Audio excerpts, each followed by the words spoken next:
মিছিলে দেখেছিলাম একটি মুখ, মুষ্টিবদ্ধ একটি শানিত হাত আকাশের দিকে নিক্ষিপ্ত।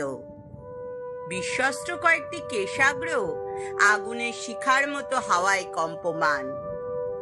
ময়দানে মিশে গেলেও ঝঞ্ঝা ক্ষুব্ধ জনসমুদ্রের ফেনিল চূড়ায় ফসফরাসের মতো জলজল করতে থাকলো মিছিলের সেই মুখ।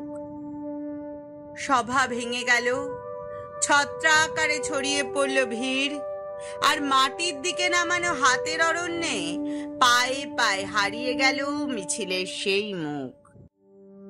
আজও দুবেলা পথে ঘুরি, ভিড় দেখলে দাঁড়াই, যদি কোথাও খুঁজে পাই মিছিলের সেই মুখ।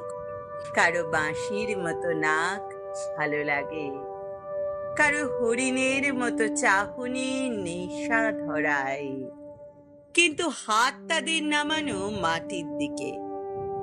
ঝঞ্ঝা ক্ষুব্ধ সমুদ্রে জ্বলে ওঠে না তাদের দৃপ্ত মুখ ফসফরাসের মতো। আমাকে উজ্জীবিত করে সমুদ্রের একটি স্বপ্ন, মিছিলের একটি মুখ।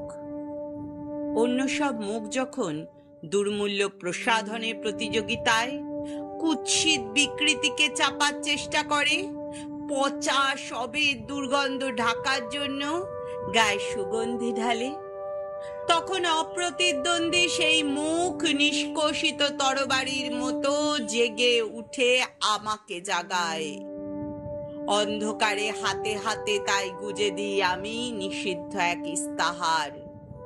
জরাজীর্ণ ইমারতের ভিত ধসিয়ে দিতে ডাক দিই, যাতে উদ্বেলিত মিছিল একটি মুখ দেহ পায়, আর সমস্ত পৃথিবী শৃঙ্খল মুক্ত ভালোবাসা দুটি হৃদয়ের সেতু পথে পারাপার করতে পারে।